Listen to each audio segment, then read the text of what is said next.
Good morning and welcome to the special called March 27th meeting of the Historic and Cultural Landmarks Commission.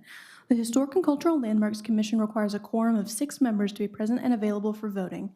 Members of the commission may be attending remotely in compliance with the Texas Open Meetings Act. The following members are present today. Chair Rick Herring, Commissioner Eric James, Commissioner Kelly Traeger, Commissioner Stephanie Musey, Commissioner Julius Jackson Jr., Commissioner Estrus Tucker, Commissioner Corey Malone, Commissioner Thomas Oliver, and Commissioner Michael Godfrey.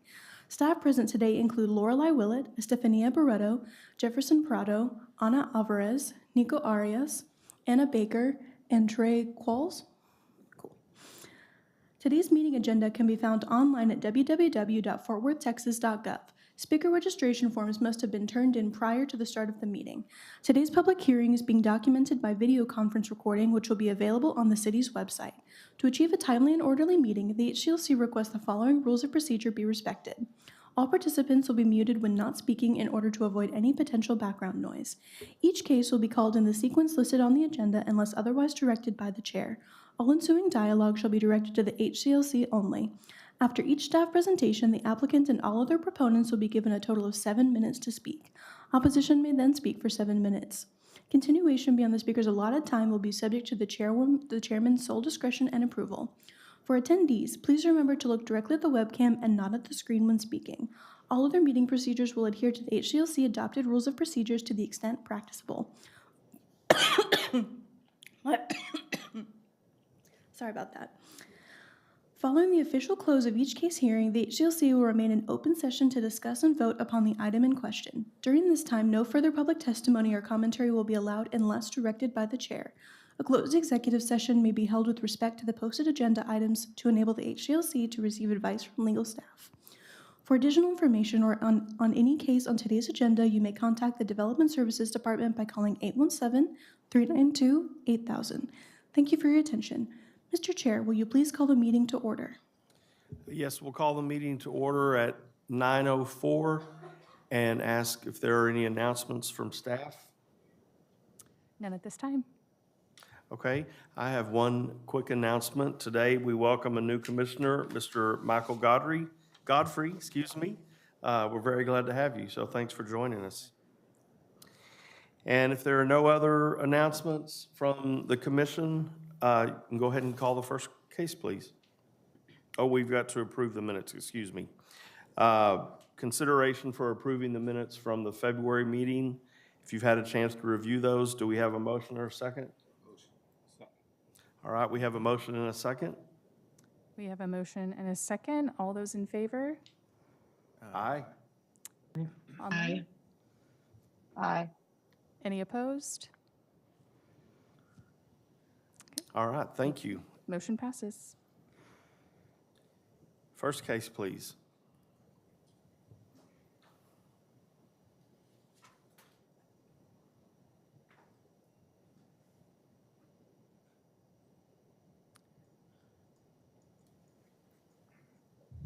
The first case is 128 East Exchange Avenue, HCLC 24018. The owner requests a waiver from the Stockyards District Form-Based Code and Design Guidelines to allow mechanical equipment such as HVAC units to be located less than 10 feet from the edge of the roof and not provide additional screening for the equipment. This is located in Mule Alley on the northeast corner of the development. Some things to take into consideration as far as these stockyard standards go are character-defining features. In this instance, we'd be thinking about the windows and the parapets. And we also want to be thinking about the roof, since this HVAC will be located on top of the roof. New additions, because these buildings were originally mule barns and now they're sort of a entertainment area, so the use is completely different and requires air conditioning, whereas before that was never part of the original design, so taking those into consideration. And rehabilitation and changing of use is another guideline. And then section 7.2.3 is screening. Let's see. So here we have an older photo of Mule Alley. What we want to take into consideration as far as character defining features are the stucco walls, the decorated sort of cornice line, as you can see on the right over here. It's in the shade, but that specific detail, we want to consider the brick, the historic brick. And as far as windows are concerned, there is some clear story windows right here on this sort of upper portion, and we want to make sure that the HVAC does not block the view to those windows. Previously, the HVAC was going to be located right on this corner. It was highly visible coming down East Exchange from the east side. It partially blocked the clear story windows over here, and then sort of interrupted this clean line of the parapet of the development. The applicant, we met with them on March 19th to discuss the location of the HVAC. They also agreed that the corner was too visible, so they were showing us a new location above Proper Supply Company. And this is actually a photo from that site visit. Sorry, the label is incorrect. Actually, this is the Google Street View. This is the photo of the site visit, and the HVAC is located right behind this live oak tree. As you can see from right across the street, it is not visible at all, really. And then we have an additional photo from a slightly different angle. Again, this live oak tree is blocking the view, and once this tree is fully got all of its leaves, it'll also help block the view in the summer even more. This is the most visible spot where you can sort of see the edge of the HVAC right here. And after this site visit, we concluded that this is probably the best location given some of the other options. The other issues is that there's just not a lot of room on this part of the roof, and so initially they wanted to keep it all above their own tenant space. We wanted to recommend them explore using other tenant space since that is allowed, and sort of run ductwork into their own building, and that's what option they decided to go with.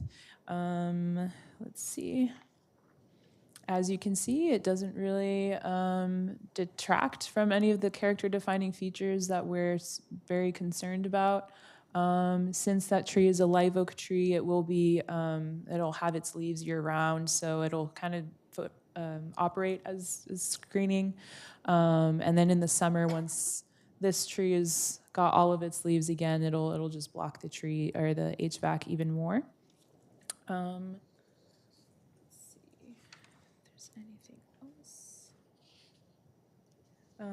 Let's see.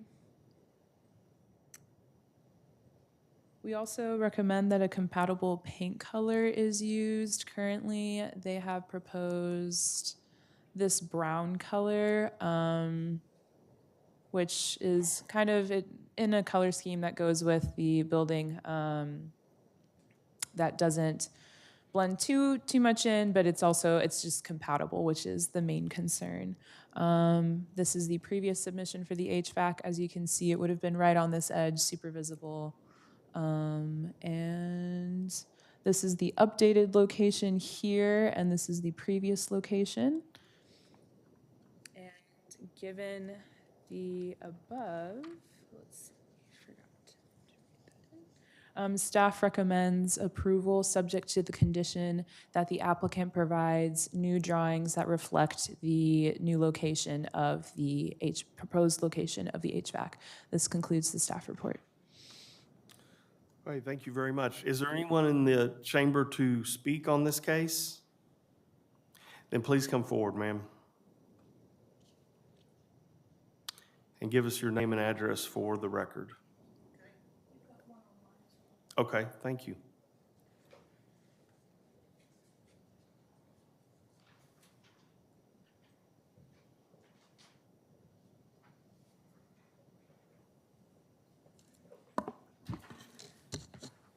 My name is Melissa Wade Hunter, P.O. Box 470243, Fort Worth 76147, speaking on the 128 East Exchange Avenue address. I'm really here to oppose, again, another waiver under the form-based code. I appreciate the hard work of staff and the proponents in trying to reach a better solution. And I believe it is a better solution. Now, it wasn't made public. The first plan, you know, is very different. The second plan, I'm really glad that they added some kind of screening. But however, again, the form-based code is waived. If approved, this revised plan needs to be in writing and of record, and Stephanie has done some of that today. I continue to ask that the form-based code be followed to give all those who are wanting a piece of the Stockyards pie, which are many, common boundaries. No one likes to hear us say the word precedent. I know y'all have mentioned that before, and y'all have mentioned that. But it is an influencer, and it's often used, proponents often use it for their cases. So many changes have occurred in the Stockyards in recent years, and not all for the betterment of the history in the area. One example is the Exchange building lawn. I see y'all are passing around the picture. I've got another one. If we could put it up for the,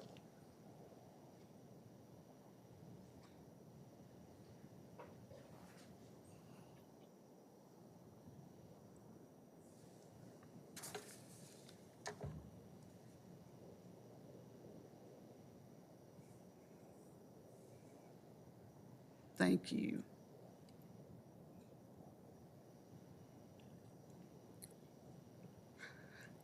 My photography equipment's not the best. Top picture is the Exchange, lawn of the Exchange building, the way it used to be. And it won awards, beautification, Fort Worth Women's Club, Fort Worth Garden Club. And the bottom picture is the way it looked last week. So I'm just always wanting to bring forth saving the history, saving the beauty. Exchange is one of the main corridors, and it's an uninterrupted vista for visitors and for the media. So, because there are a lot of people who do come down there and film. So that's all that I wanted to say.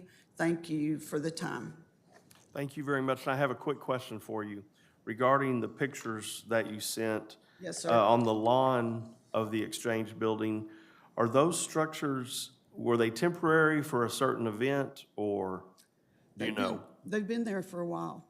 Okay, They probably would be framed as temporary because they're capable of being moved, but they come and go. If you can see, there's a trailer on the bottom photo on the far left side. I mean, there are all kinds of stuff. On the weekends, RVs, glamper vans are bought in, and retail is done out of there. It's just such a different look. I just want to remind, and I'll probably be bringing a lot of pictures, that it is changing, and that's all we've got. And when it's gone, it's gone. So, agreed. All right, thank you very much. thank you. And I know we have a speaker online, but is there anyone else in the chamber think who wants to there's- address this case? There's one more person in the chamber. Do you have? I'll speak to the technicalities of the. Oh, come down, please. I can speak. We got to get you on TV. Oh, perfect. Your name and address, please. My name is David Berry. I'm the Director of Facilities for Stockyards Heritage Development, 131 East Exchange Avenue. So I can speak to the technicalities of the HVAC equipment that would be placed on the roof. Those two locations that we looked at are really the only two locations that could service that suite. I think we've looked at it together and agree that this is the best location. So I don't want to get into the politics of it, but I just want to say that that's the only place that it could logically go to service the restaurant going in that corner. So happy to answer any technical questions. This is more or less a technical question. Is that unit going to, how many suites, for lack of a better word, will that unit be serving? You mentioned a restaurant. That's correct. It would service Suite 570, which is directly below the previous location. What it's doing is we're installing the two units on top of that roof. Penetrations will be in Suite 540, which is proper supply. So the ductwork will go underneath the roof in proper supply space and then service Suite 570. So Okay. there will be no ductwork on the roof. That was one option that we previously looked at.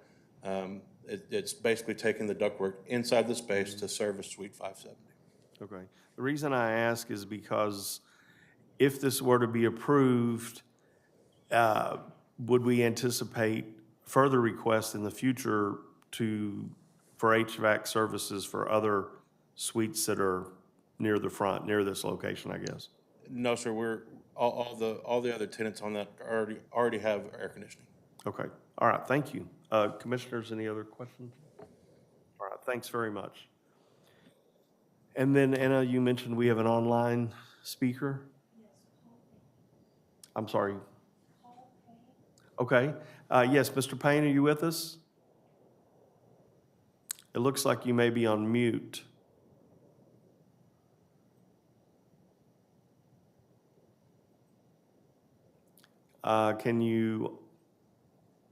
He raised his hand. Am I unmuted now? Yes, welcome, and please give us your name and address for the record. Thank you. My name is Paul Payne. I'm the president of Fort Worth Stockyard, Inc., located at 222 West Exchange Avenue, Fort Worth, Texas 76164. This is a new position. We have been modeled after Downtown Fort Worth, Inc., near Southside, Inc. So this is a new resource for you that'll have an organization full-time that is dedicated to representing the district. So I wanted to introduce you that. I was the former president of Near Southside, Inc., so I never have presented to the HCLC before. But some of you, I do know you from past experience. I want to speak in support of this proposal. I am very much in favor of not doing waivers inside this historic area when we can do it. But if you're going to make that building functional, you need air conditioning. And I want to applaud Heritage and their efforts to work with city staff collaboratively in finding the location that's being presented today and proposed as the having the least visibility from the street. And so it's a compromise. I understand that. But if you don't do that compromise, you don't have air conditioning for the suites. And that is critical to the functionality. So it is a compromise, and because it was a well thought out collaboration with Heritage and the city staff, I speak in support of this proposal. Thank you. Thank you. I do have a question for you, and I know the organization is just getting started and up and running, and this isn't necessarily germane to the case before us, but before legal staff shuts me down, do you have any idea what the structures are on the lawn of the livestock exchange? And even if they're termed as temporary, I mean, are they there for an event? And you may not know, and I won't, if you don't, that's fine. I do not know. I think Melissa Hunter, who's just spoke, probably has more history than I'll ever have, and I don't know that. It's a great question. I just don't know, sir. Okay, well, thank you. I'm just curious about that. Commissioners, any questions for Mr. Payne? All right, thank you very much. Thank you. Okay, before we close the public hearing, just one more time, I want to make sure there's nobody in the chamber that wants to speak on the case. If not, we will close the public hearing and open it up to commission discussion or other questions. All right, well, if there is no further discussion, then we would entertain a motion and a second.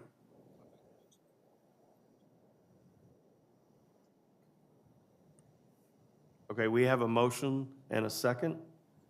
Let's see, sorry. Chairman Herring, how do you vote? Could you restate the motion, please? I make a motion to approve with conditions. Or the waiver, repeat the waiver.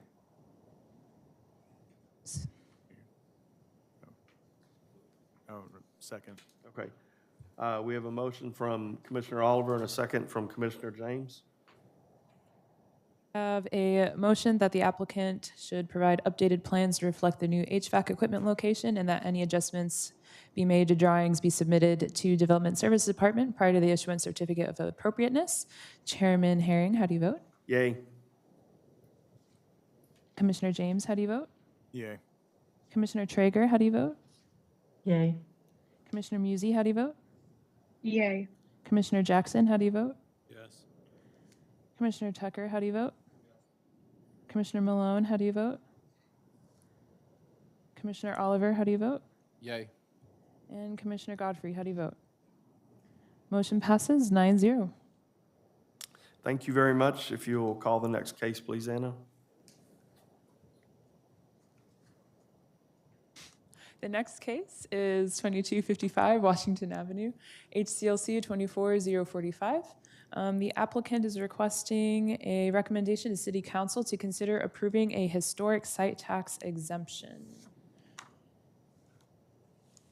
The applicant applied on September 9th, 2022 for an HSDE to repair and selectively replace in-kind original wood siding, repair, restore front porch railing, repair wood windows, replace aluminum windows, paint exterior primary structure, and subfloor.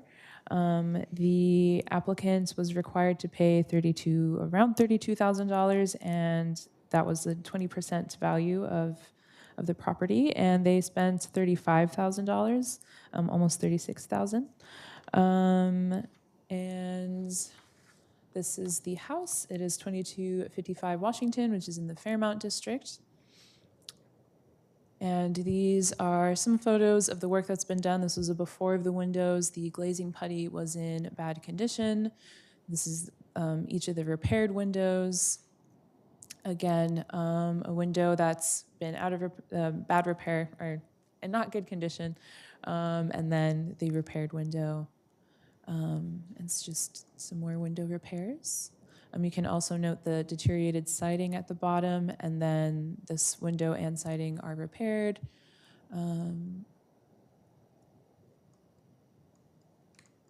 Let's see here, you can see the siding that's been repaired, and this window has also been repaired.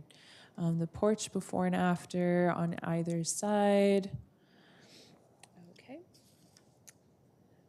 And the staff has verified the scope of eligible work that's been completed. The request for an historic site tax exemption is being brought forward because the expenditures meet the 20% threshold. The work was completed in accordance to the Secretary of the Interior standards of the treatment of historic buildings, and the partial application was approved by preservation staff September 9th, 2022. The request for a tax exemption meets the requirements of the city for the Fort Worth zoning ordinance.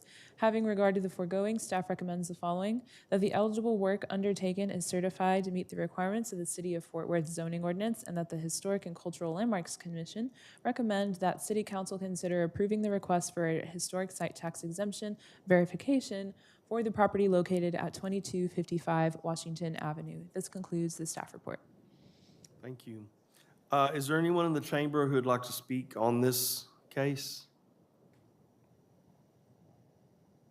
No one online? All right. Seeing none, we'll close the public portion of the hearing. And commissioners, any question for staff or discussion? All right. Seeing none, we would entertain a motion in a second. And I think legal would prefer when you make your motion to say the motion out completely before making the motion. Okay. Then I'll repeat it when we have a motion in a second. Well, it may be it's not on the agenda, but it's probably in the staff report in the conclusion. But having said that, motion or second? Motion, I make the motion.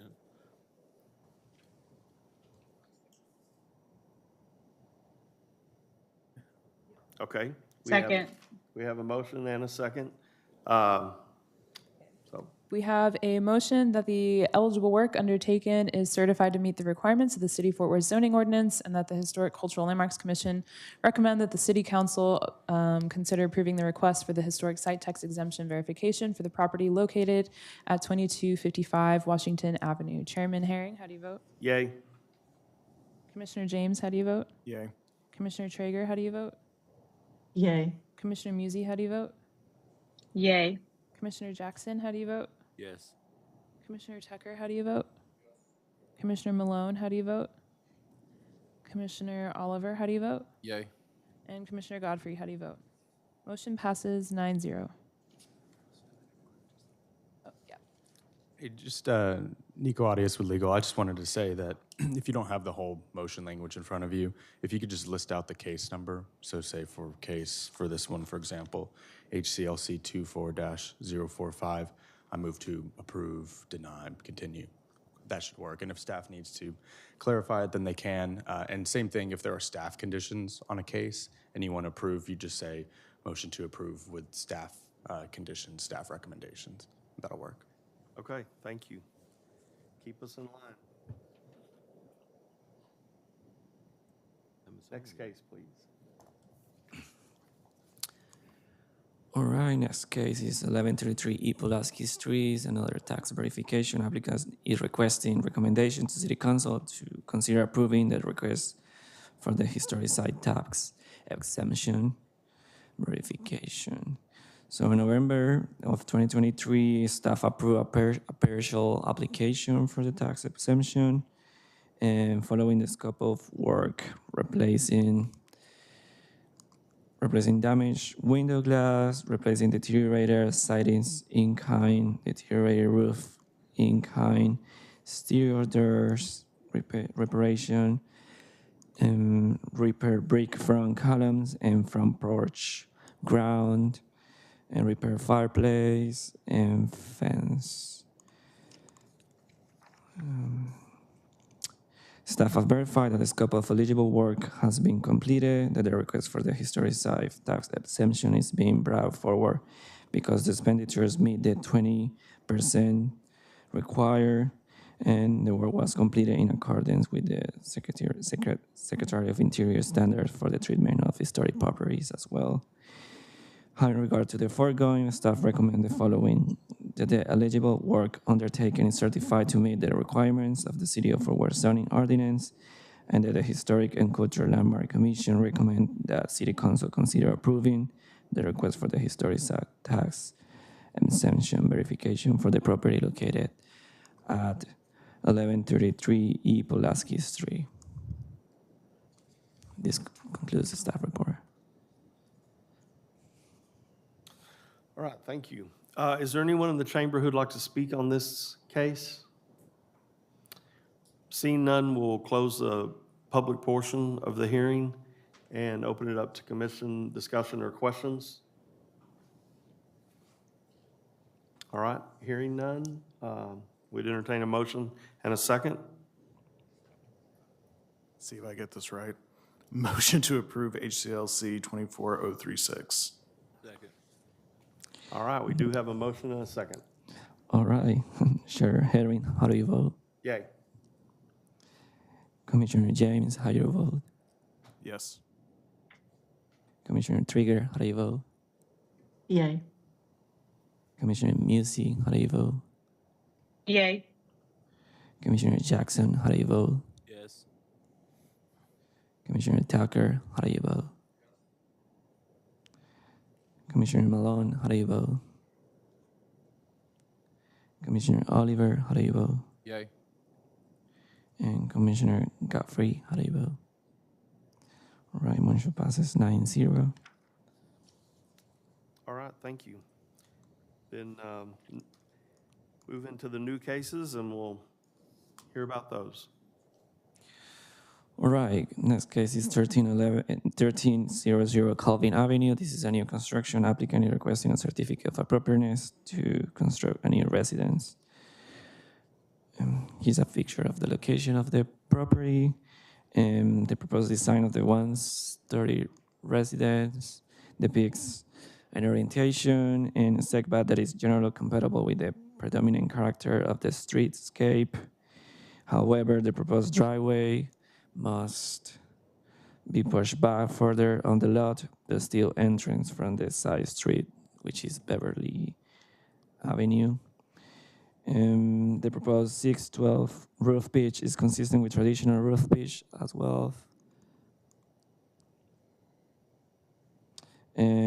However, the pen roof porch is not a typical feature of the craftsman style contributing residence, so staff is recommending to adjust it to reflect more typical porch configuration in the area. The siding shown in the elevation is consistent. However, staff recommend putting the 6-inch reveal allowed as well in the property. With that being said, the request for certificate of appropriateness to construct a new residence at 1300 Calvin Avenue, staff recommending be approved, subject to the following conditions. As well, they need a window in the left elevation. So the following conditions are that the driveway is pushed further back on the left, but still entrance from the side street. Number 2 is that the engineer lab siding features a 6 inches reveal to be compatible with the horizontal siding in the area. The third one is that the porch be adjusted to reflect typical porch configuration in the context area. For one is the additional windows towards the front be included to the left elevation. And the final one is that any adjustment made to the drawings be submitted to the Development Services Department prior to the issuance of a certificate of appropriateness. And this concludes the staff report. All right, thank you very much. Is there anyone in the chamber to speak on this case? We have one online. All right. Eric Townsend, okay. Mr. Townsend, can you hear us, and are you unmuted?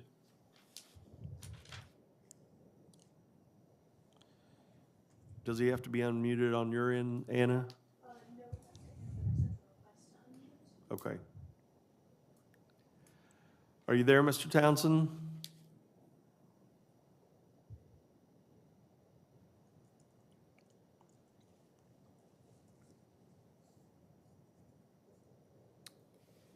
Okay, well, I'll defer to staff on this. Should we table this and come back to it? I mean, looks like he's there. Maybe he stepped away.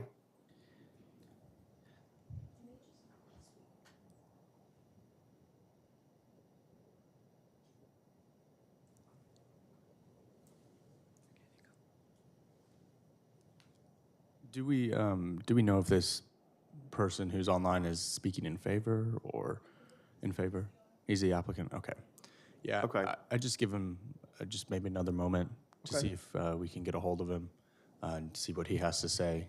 Make sure he's not opposed to any of staff's conditions. And if we're unable to get a hold of him, then you're more than welcome to move forward with staff's recommendation. You can also continue if you feel that's more appropriate. Okay, great, thank you. I just want to make sure we give him an opportunity to speak if he'd like to or has any questions concerning the staff report.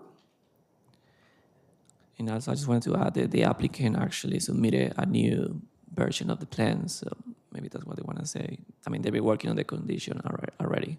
Oh, all right.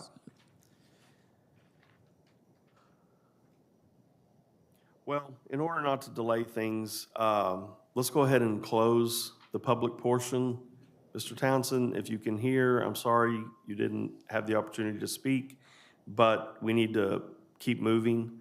So we'll close the public portion of the hearing, and any questions or discussion among commissioners? If not, we would entertain a motion in a second. I move to approve case HC.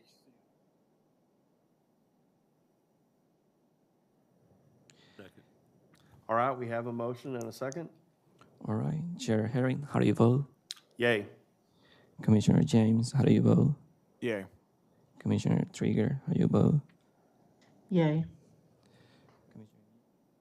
Commissioner Muxie, how do you vote? Yay. Commissioner Jackson, how do you vote? Yes. Commissioner Tucker, how do you vote? Yes. Commissioner Malone, how do you vote? Commissioner Oliver, how do you vote? And Commissioner Godfrey, how do you vote?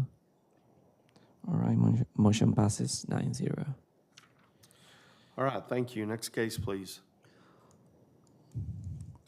All right, next case is same applicant, but the address is 1313 E Morningside Drive. The applicant is requesting a certificate of appropriateness to construct a new residence. Here's a picture of the location of the property.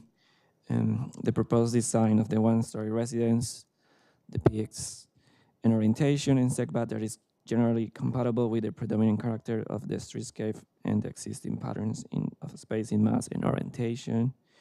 The setbacks are consistent with the historic structures along the block and the proposed driveway, which extend along the side of the house.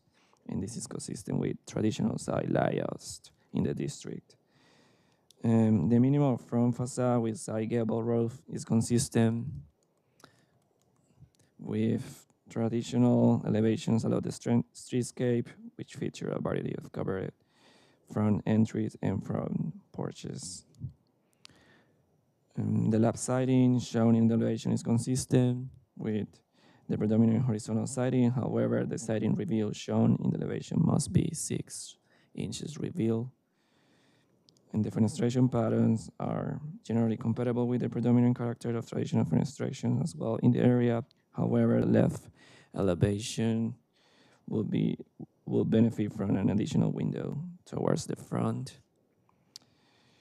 And with that being said, that the request for certificate of appropriateness to construct new residence at 1313 E Morningside Drive be approved subject to the following conditions.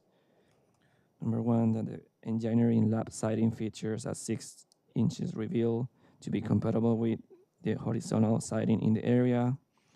The additional windows towards the front be included to the left elevation. That the square windows be changed to a 1-1 window to reflect typical fenestration patterns in the area, and that any adjustment made to the drawings be submitted to Development Services Department prior to the issuing of certificate of appropriateness. And this concludes staff reports. All right, thank you. Anyone in the chamber to speak on this case? And it doesn't look like we have anyone online, so we'll close the public portion of the hearing. Commissioners, any questions or discussion? If not, we'll entertain a motion in a second. Motion to approve with staff conditions, HCLC 23-410. All right, we have a motion and a second. All right, Chair Herring, how do you vote? Yay. Commissioner James, how do you vote? Yay. Commissioner Trigger, how do you vote? Yay. Commissioner Music, how do you vote? Yay. Commissioner Jackson, how do you vote? Yes. Commissioner Tucker, how do you vote? Yes. Commissioner Malone, how do you vote? Commissioner Oliver, how do you vote? And Commissioner Godfrey, how do you vote? All right, motion passes 9-0. All right, thank you. Next case, please. That's good. This is your day to Yeah. present. This is my last one, I promise. All right, next case is 912 Judd Street. Applicant is requesting a certificate of appropriateness to construct a new residence. This is a picture of the location of the proposed property and the proposed construction in the property. The proposed design of the one-story residence depicts an orientation and setback that is generally compatible with the predominant character of the streetscape and the existing pattern of spacing and orientation. However, the driveway width should be included on the plans.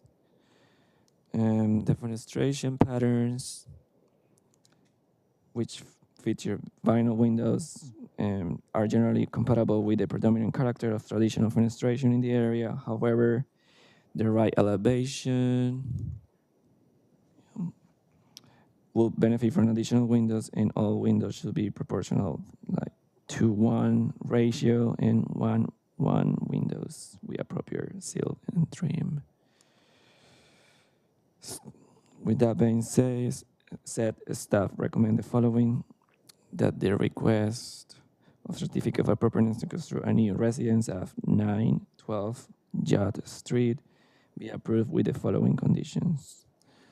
The windows be 2:1 ratio and 1:1 windows with appropriate seals and trim. That the driveway width should be included on the plans. And finally, that any adjustment made to the drawings be submitted to the Development Services Department prior to the issuance of a certificate of appropriateness. And this concludes staff report. All right, thank you. Anyone in the chamber to speak on this case? All right, if not, we'll close the public portion of the hearing. Commissioners, any discussion, questions? If not, we'll entertain a motion in a second. I do have a quick question. Yes, sir. They want more, staff wants more windows on the right elevation, correct? Yeah. So if the double window there is the garage, is that correct? According to the floor plan? Yeah. And then, so you want another window to the right side of the picture of the garage, correct? Yeah.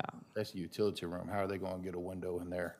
It's more for like to have like in the facade the look, more like to be compatible with other properties in the area. It's more for that. I mean, I don't want to hang it up, but I think we might could take that one condition out, just my opinion, but I don't want to hold this up. Sure. I know we're on a short time schedule, but I think that condition could probably be waived. Okay. Any other thoughts on that? I'm open to talk about it, but other than that, I'm good to go, Commissioner or Chair. Okay. Thank you for that comment. Do we have a motion in a second?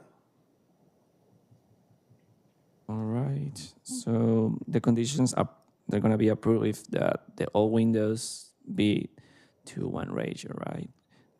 All of you are good with that condition because you can see they have different size in the elevation, and that's not allowed. Okay, that will be, and the other one that will be approved will be the driveway, which should include the measurement because they're not providing the width in the plan. So that's the other condition that we're recommending as well. So we have these two conditions to be approved. Right. Okay, and that should be a part of a motion that if it's for approval, that includes the conditions. Okay, do we have a motion? Trying to think of the right way to word the motion. So just for clarification, I'm looking at the conditions Yeah, I right now. think It's not saying adding a window Right. anywhere. I think So we the could conditions say- are good in the staff report. Yeah. So we can go with staff Yeah. recommendation. Okay. Then I move to approve with staff conditions, HCLC 24031.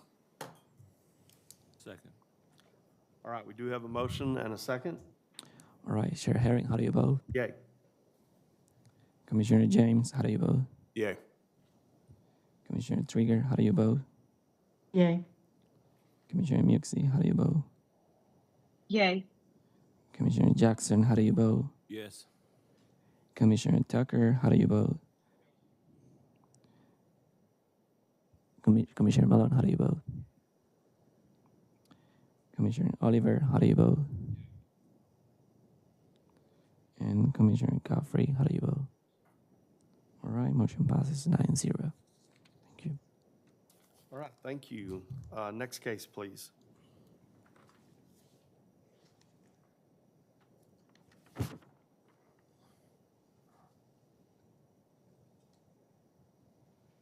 All right, your next case is 910 East Mulkey, HCLC 23-407.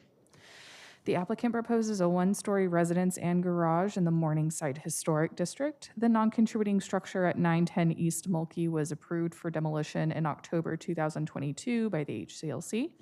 Since then, the applicant was able to salvage some material from the demolition and work with staff on the new residential plans. The proposed design of the one-story residence and garage depicts an orientation and setback that is consistent with the predominant character of the streetscape and the existing patterns of spacing, mass, and orientation. However, a few design and plan details should be addressed in order to make the design more consistent with traditional patterns in the district, including the porch and fenestration details. Having regard to the foregoing, staff recommend the following: that the request for a certificate of appropriateness to construct a new residence at 910 East Mulkey Street be approved with the following conditions: that the porch columns be spaced evenly to reflect typical porch configurations in the area, that the front windows be adjusted to reflect typical window proportions in the context area, and that any adjustments made to the drawings be submitted to the Development Services Department prior to the issuance of a certificate of appropriateness. This concludes the staff report. All right, thank you for that. Anyone in the audience to speak on this case? We have someone online. All right, Ms. Van Ness, can you hear us? Yes, I can hear you. Okay, thanks for joining us. If you'll just give us your name and address for the record. Donna Van Ness, 2900 Airport Freeway, Fort Worth, 76111. All right, thank you. I just wanted to commend staff and commissions for helping us with this project. We're partnering with the city to provide affordable housing for low to moderate income households at 80% of area median income, and we are providing pre-purchase homebuyer education to ensure the sustainability of our new homeowners. Thank you. Thank you. Thank you for the work you do, and thank you for joining us today. Commissioners, any questions for Ms. Van Ness? All right. If not, we'll close the public portion of the hearing. I have a couple of questions for staff. The residence that was previously on this property was approved for demolition. And just when I don't remember that, it's been a year and a half or whatever, but it didn't look, from that picture, it doesn't look like it was in terrible condition, but I obviously can't see the interior. How come we approved it to be demolished? Sure. No, that's a good question. So you're right.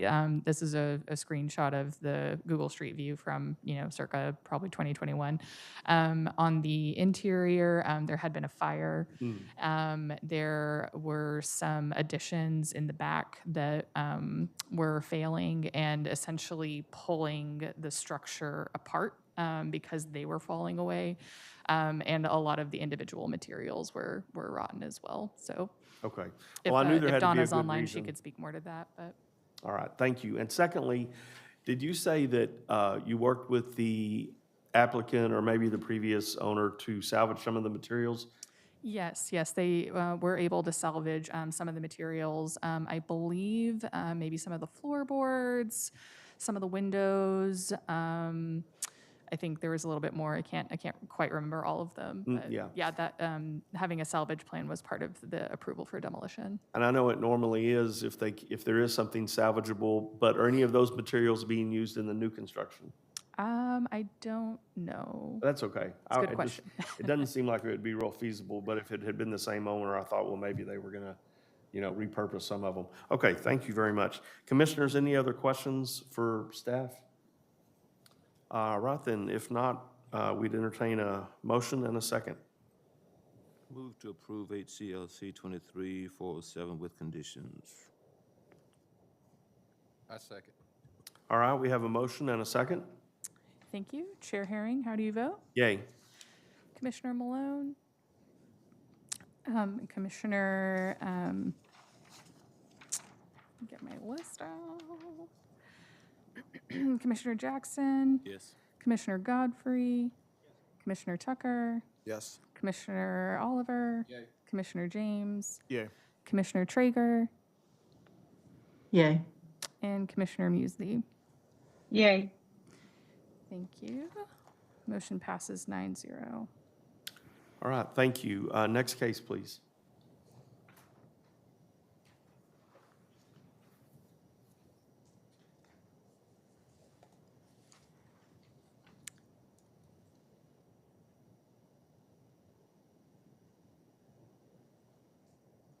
Next case is 5505 Eisenhower Drive, HCLC 23384. The applicant requests a certificate of appropriateness for a new construction within Carver Heights.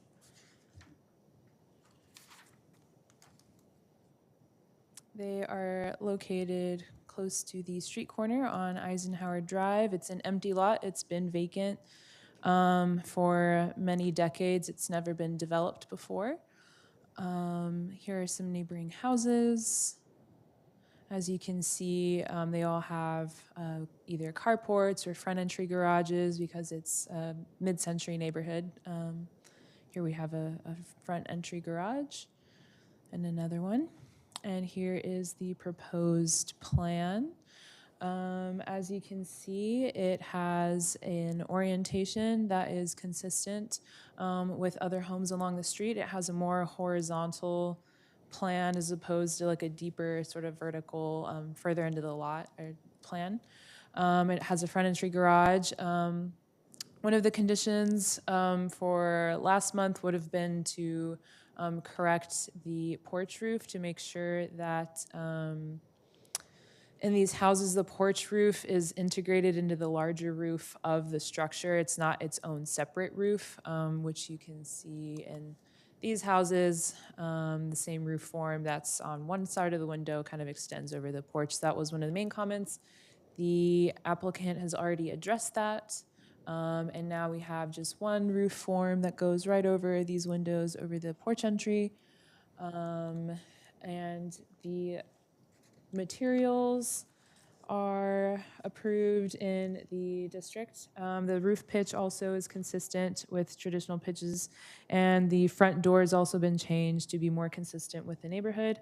There's lap siding depicted in the elevations, which is typically compatible. However, we don't have the siding type labeled. I have been speaking with the applicant.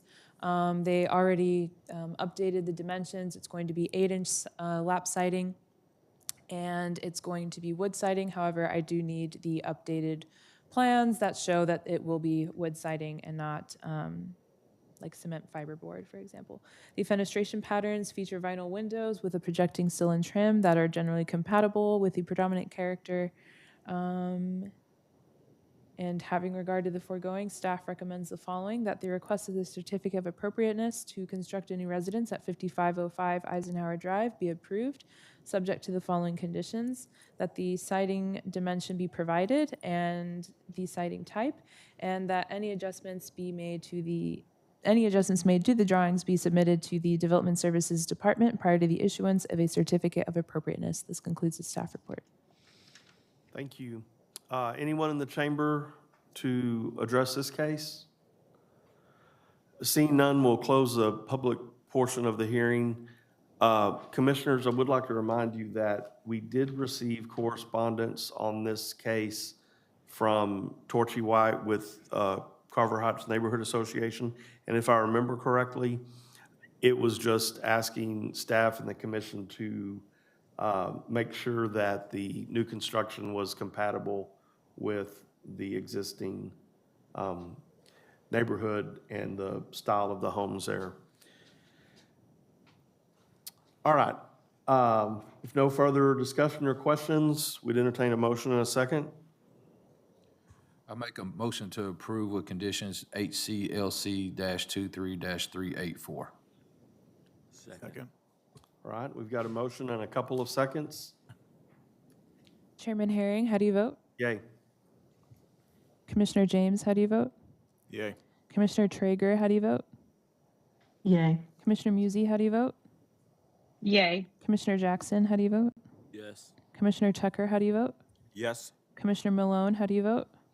Commissioner Oliver, how do you vote? Yay. And Commissioner Godfrey, how do you vote? Motion passes 9-0. All right, thank you. Next case, please.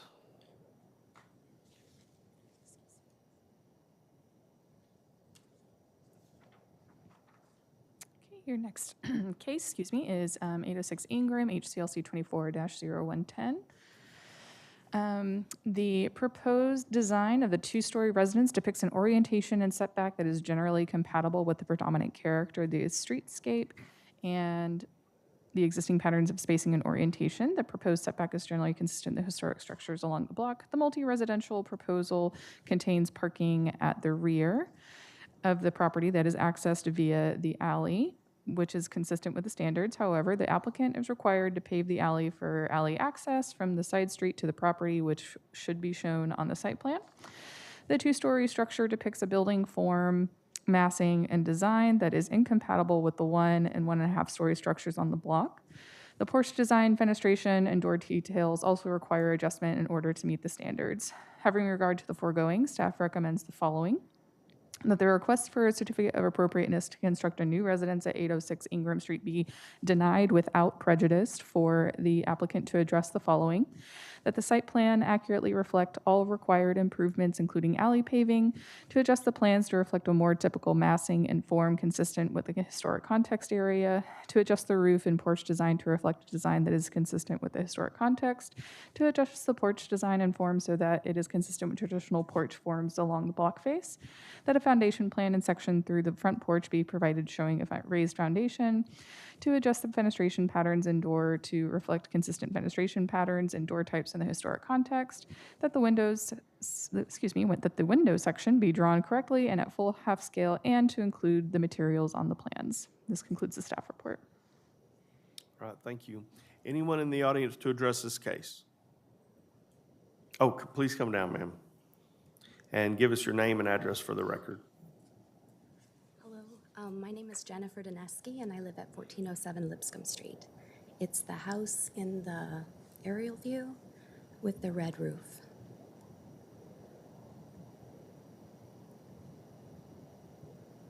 So kind of catty-cornered from this lot. Yeah, a little bit catty-corner. And I'm really not opposed to utilizing the property for multifamily development. I know that kind of housing is needed in our area.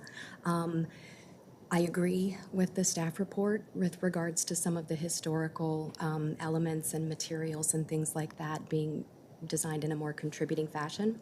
My main concerns are the footprint. It's quite a large footprint, and then the very large parking in the back.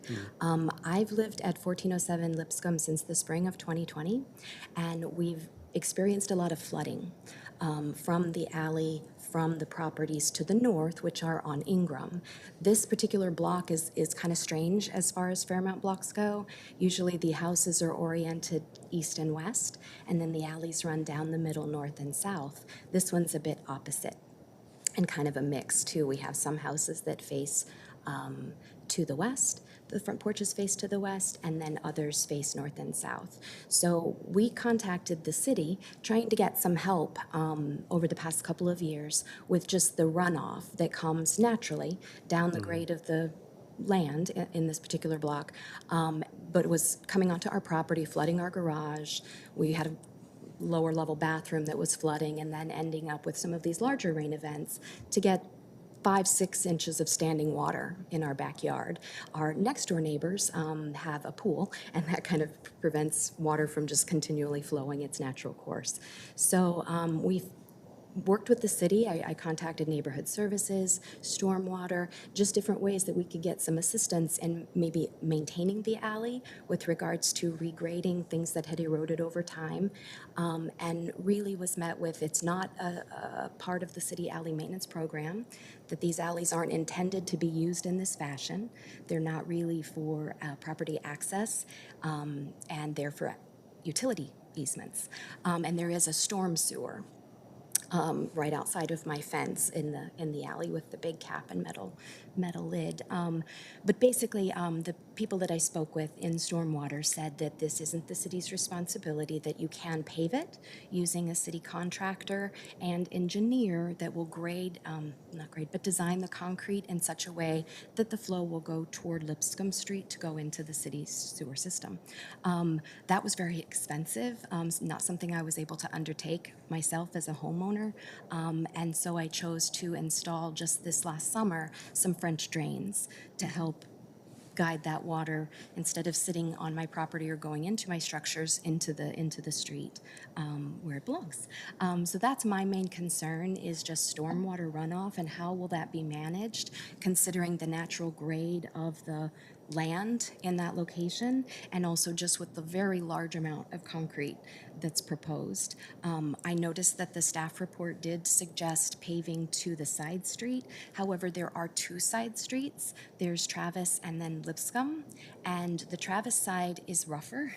So we currently have a neighbor in the garage apartment that you can see in this photo with the green trim, or the green painting and the brown trim, and they utilize the Lipscomb side, as do most of the cars that use the alley. We do get some cut-through traffic accessing the parking lot beside the Casada High School, and I believe that's employees and/or other employees that work, you know, on Magnolia utilizing that lot.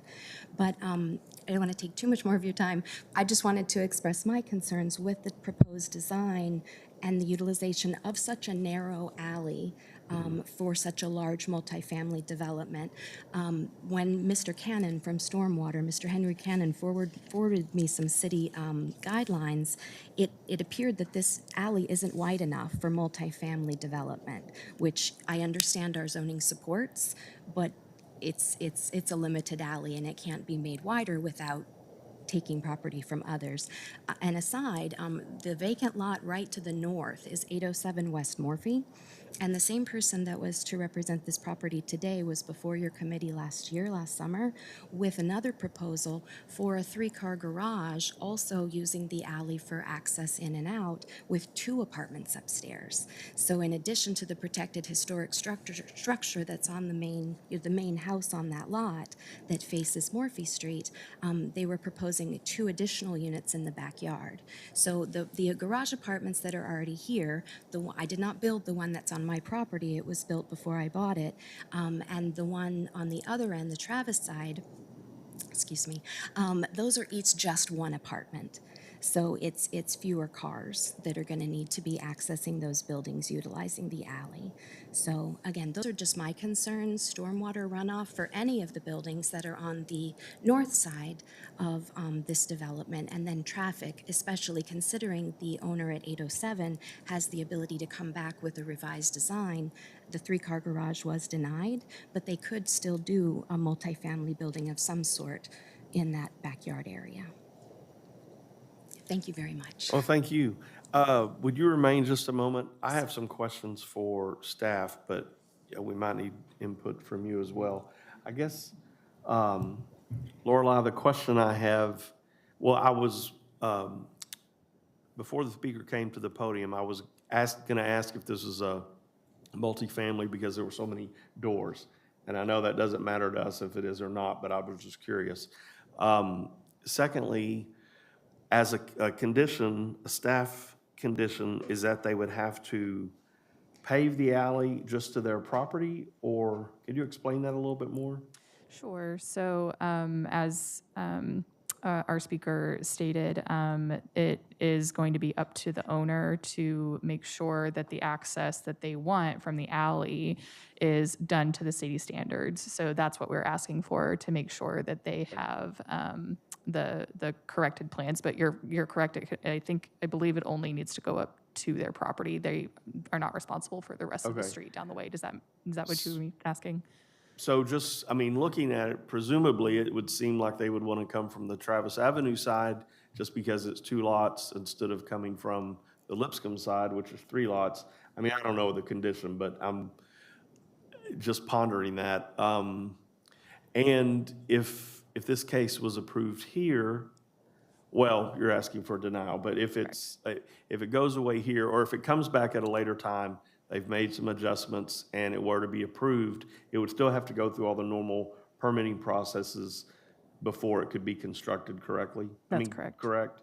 Yes. And then at that point, the development services or whoever would require them to construct the alley to city standards, et cetera, et cetera. Right. Okay, thank you. Thank you, ma'am. I wanted to get that clarified, and I thought I may need some clarification from you too, but thank you. Thank But you. did you follow that, what was being discussed? Yes, Okay. I agree. It would probably be more cost-effective for them to just go from their lot line, their westernmost lot line back there to Travis. It's just that the exit, the actual physical exit onto Travis is narrower Yes. than the one on the Lipscomb side. okay. And Travis itself is much rougher, and most people try to avoid it. So even if they did choose to pave for financial reasons, which I totally understand, that just one section, it's not likely that any resident would want to use it, because once you pop out onto Travis, unless that is also improved as well, you're met with quite a wavy road. Okay. And the Lipscomb side is much smoother and All a right. wider point of access and entrance. Well, and staff is recommending denial on this case. Right. So, all right, well, thank you very much. Any other questions for the? So just so I can make sure, because I'm just now seeing the directional area. When you say it's flooding from the storm, is that in the parking lot area? Is that what you're stating? According to this picture? According to this picture, where you see you see Ingram Street, the actual street, it's Okay. sloped to that's south of me, but the land is sloped to the north. So water naturally runs from the top of these properties down to the alley. And we take it on we take it on from our direct neighbor across the alley.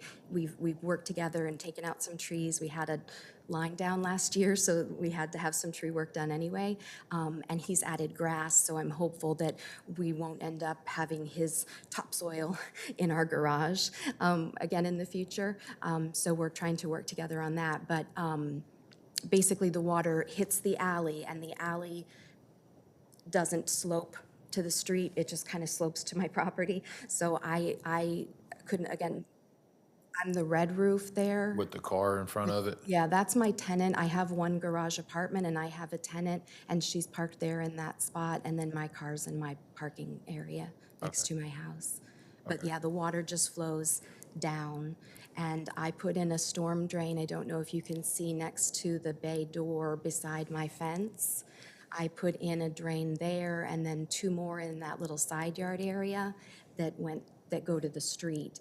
And we just had a recent rainstorm, and I noticed water starting to build up in my backyard, and I was like, no, that was very expensive. And I went out and realized a lot of debris and soil and leaves and such from the alley and the yards to the north to the south, had clogged the cover. So I quickly cleaned it out, and it was amazing to watch how fast that water and the volume of water that was rushing out. So again, I'm not against multifamily. I obviously have a garage apartment in my backyard and a great tenant, and I think multifamily is needed in our area. I just really question the location, and is this the right place for this kind of development, especially with so much concrete. Okay. Thank All right, you. thank you. Any other questions? It was I don't remember off the top of my head. May I answer? Sure. It's a fourplex with 8 parking places. So just as neighbors, that's a lot of cars. And then with the opportunity for the owner at 807 807 West Morphy to put in additional units, it just seemed like a really large volume of traffic for that narrow alley. We were wondering about trash cans. What are they going to do with those? All the things about just living in close quarters with people and wanting the best for everyone. Yes. Well, thank you for your comments, and thank you for your patience. Thank you. All right, we'll close the public portion of the hearing. Commissioners, any discussions or questions for staff?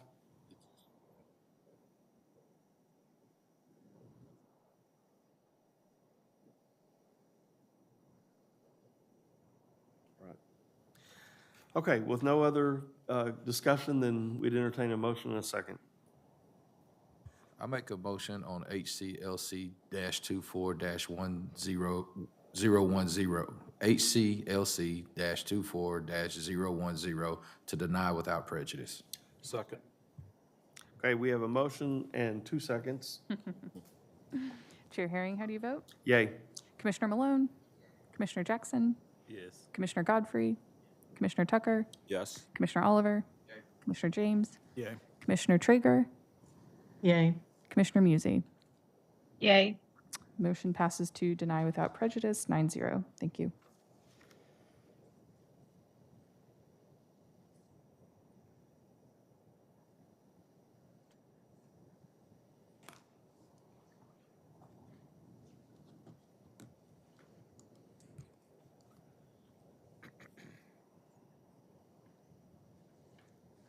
Commissioners, your next case is HCLC 24-027, 907 East Humboldt Street. Applicant requests a certificate of appropriateness to construct a new residence. The proposed design of the one-story residence depicts an orientation and setback that is consistent with the predominant character of the streetscape and the existing patterns of spacing, mass, and orientation. The design and plan details are also consistent with traditional patterns in the district, including the porch, fenestration patterns, and materials.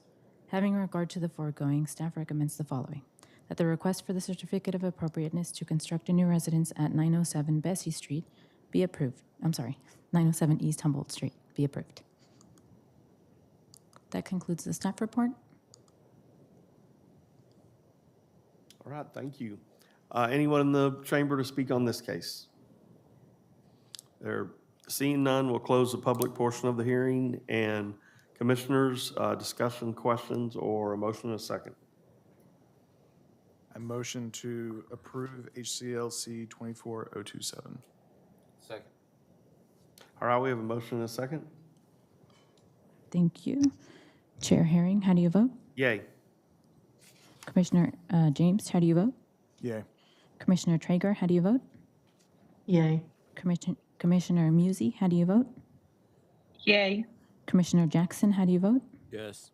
Commissioner Tucker, how do you vote? Yes. Commissioner Malone, how do you vote? Commissioner Oliver, how do you vote? Commissioner Godfrey, how do you vote? Motion passes 9-0. All right, thank you very much. Next case.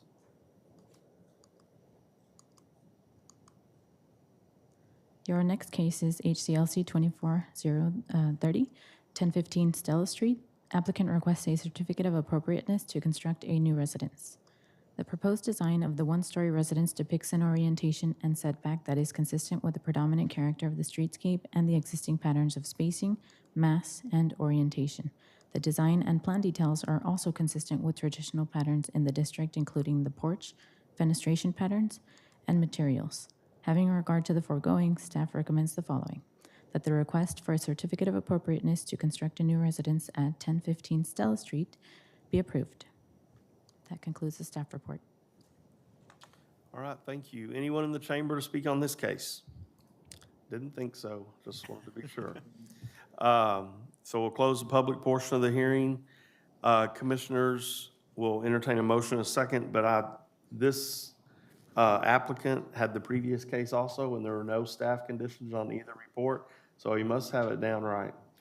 Well, we were delayed at the meeting, so they had 2 weeks to revise comments. Okay, there you go. But yes, they are good. All right, ready for a motion in a second? I move to approve case HCLC-24-030. Second. All right, we have a motion in a second. Chair Herring, how do you vote? Yay. Commissioner James, how do you vote? Yay. Commissioner Traeger, how do you vote? Yay. Commissioner Musey, how do you vote? Yay. Commissioner Jackson, how do you vote? Yes. Commissioner Tucker, how do you vote? Yes. Commissioner Malone, how do you vote? Commissioner Oliver, how do you vote? Commissioner Godfrey, how do you vote? Yes. Motion passes 9-0. Thank you. All right, thank you. And with that was the end of our cases. Unless we have any further discussion, we stand adjourned, and we'll be back here on April 8th. So Yes, please let us know if thank you can you, make it as soon as gentlemen and possible. ladies, joining us virtually.